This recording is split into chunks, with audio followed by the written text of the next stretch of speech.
昨天下午收到嘛，哈，那我就拿给我先生看，说，哎，你看，没安了。然后他真的有一点，我可以感受到他生气了。我觉得他觉得他觉得我被欺负、被羞辱。我觉得这是一种羞辱。我当时确实没有把它想成诈骗，但是我越看越像诈骗，因为第一个没有电话，我要联络谁？我12月3号能不能去？这是个问题吧。他也没有问我说是否可来，不行的话请回电什么。或者说这个时间可不可以？是啊，那也没有留下这个电话号码，也没有留下联络人，都没有。请问你目前现在所有的大楼，如果你没有那个卡哈，没有卡是进不去啊，是不是？那我也没有人会像徐府一样有送卡来啊。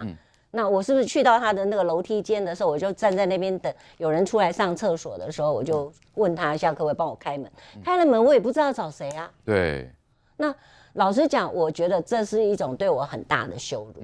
那我为什么在我的脸书会有一点点压起来哈？其实一开始的时候，我是认为说，第一个你没有按照程序，我们党虽然小，也才5年，当家也不在，那我们是不是更应该要有纪律？对，我们是有党章的，应该有个程序。你要照程序来。如果有人检举我，我绝对赞成，因为党员是可以有检举权的，那没有问题。我做错事情，他认为我错，他去检举没有问题。可是我在台北市，你就应该要交给台北市的党部，然后应该要开会要检讨，然后再把这个资料送到中央，那应该要给我一个非常正式的 paper 文件函件，信函了哈，应该。我那个北检传票还亲自送到我家哎，对不对？那你礼拜天跟我这样子说，你叫我礼拜2早上就要去，我也没收到电话啊，连通电话都没有，到目前为止都没有啊。那个什么新竹的说什么一个党代表徐胜，你说啊我检举的，他说不要每件事都扯陈志汉，是他跟其他党友去检举你的，然后呢陈志汉就回说谢谢圣灵。那因为他脸书之前说民间有人目的不明上节目造谣，为了攀岩附势，还是只想抢通告费，这个很针对嘛。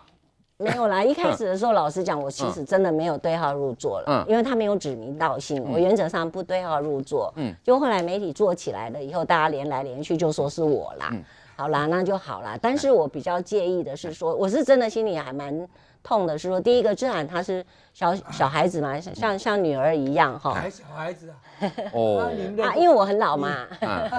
那就是，可是很针对性哦。对啦，而且效率这么好马上就传简讯要你去说明。我不能够接受的是说为了攀岩附势，请问我攀到了柯文哲的什么岩，附上了什么事？我潮麻包或者是我自己大骂老司机，没有1毛钱是从民众党给我过的。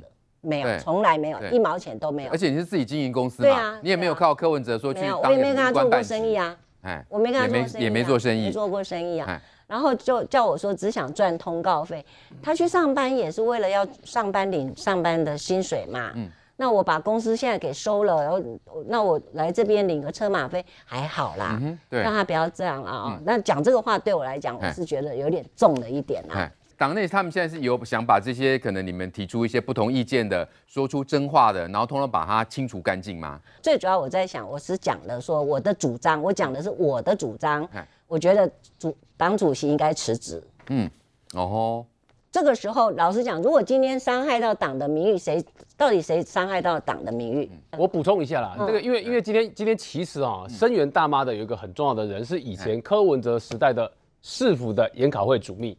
张敬义对，张敬义声援他的内容里面仲江，你知道里面看到什么事情？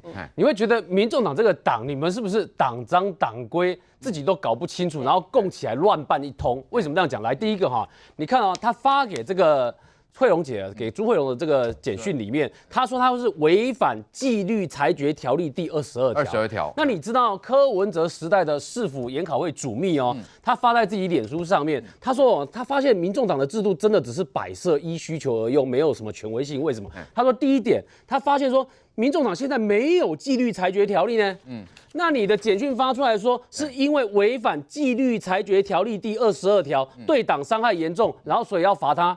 但问题是你现在党规里面就没有纪律裁决条例啊，你现在有的整合过的叫做纪律评议裁决准则啊，所以你在发简讯说要罚他啊，你连自己的党规都搞不清楚，那你在罚他引用法条错误，你在罚他罚什么的？这是第一点。第二点来，他刚刚是不是有讲到一件事？简讯里面说要处罚那个朱慧荣的原因是因为对党伤害严重，对党伤害严重。可是你看哦。这个张敬义啊，在这边写，他就告诉你，他说这里面所引用的22条里面没有对党伤害严重的处罚要件啊，它里面有的要件是叫做做不实人身攻击本党党员或是本党，那个才叫是他的处罚要件啊。那换言之，你必须要能够证明说，这个朱慧荣在这几天提出来的，说你的 QR code 这个有问题，说这个检方让他知道说，现在看起来李文忠都已经指责，就把责任推给柯文哲，这些东西要有不实的部分，那你才能够去处罚他啊。那你如果都没有办法证明他不实的话，那你为什么可以处罚他？你自己的党章党规没有一条叫做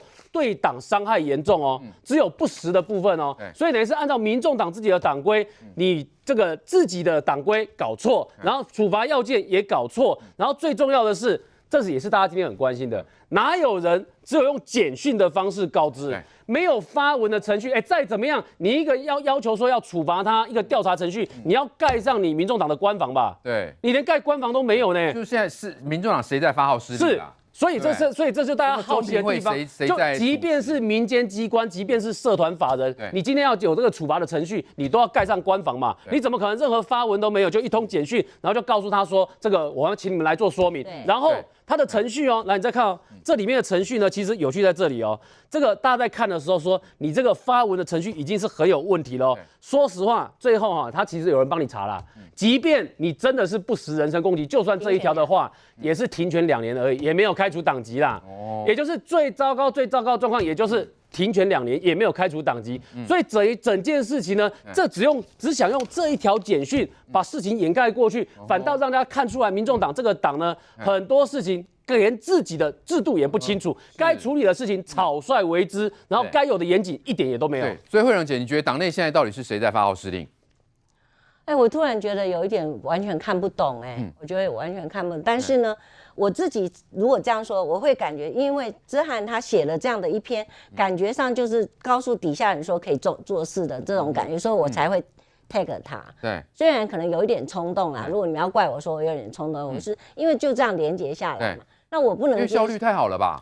对啊，那我也不能连结说你怪我什么攀岩附势，说我柯文哲有风光的时候我就去趋之若鹜。我觉得这样说真的有一点点伤人，非常伤，而且我觉得他是欺负我啦。这一点老实讲，我实在是不能忍受，所以我才会在我的这个声明里面，重点是我一直还是希望相信民众党能够展现出他的纪律。就像你讲的，你党章你照纪律来走。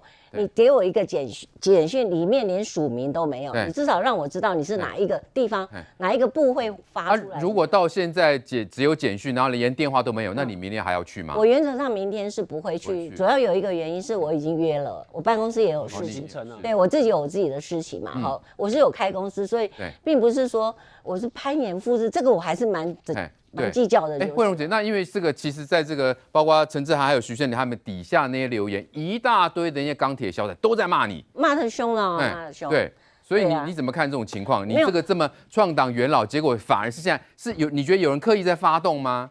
我是不敢这样子说啦，不过确实是比如说你胆敢这个亵渎神明哈，你就是大逆不道，当然是要被。因为你叫柯文哲要辞党主席。对，我觉得是这件事情，这句话我就是讲出来，然后我觉得应该党主席要重选，那要把地方党部顾好，那有主席因为有资源的分配，所以党主席来做，那立法院有立法院原来的就顾好，党部也顾好，这是我觉得是我怒犯了天条，然后最后因为你这个才是有基本的民主的这个。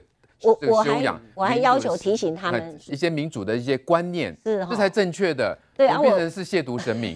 我还提醒，对不对？神明就是然后那个我就是提醒他们，有一个很重要，民众党永远不要忘记，他们的1分钱办公室里面的一支笔呢，所有的这些费用都是所有的支持者给的，对，以及所有的我们的纳税钱，对，所以他是一定要善用它，一定要有纪律。我觉得他们没有纪律。对。那我现在要求的是说，我跟我先生也讲，我先生全力的支持我，是原因是我希望他走程序。如果程序整个下来，我结果被判认为我应该被开除的时候，我希望他一次开除2个，但是他没有理由开除2个，所以呢，在他开除之前，我们2个，因为我们家有2个，所以就直接退你们会同进退就？对呀，不然你开除1个，然后我先生在那里不是很尴尬吗？也尴尬，他留在那里也尴尬。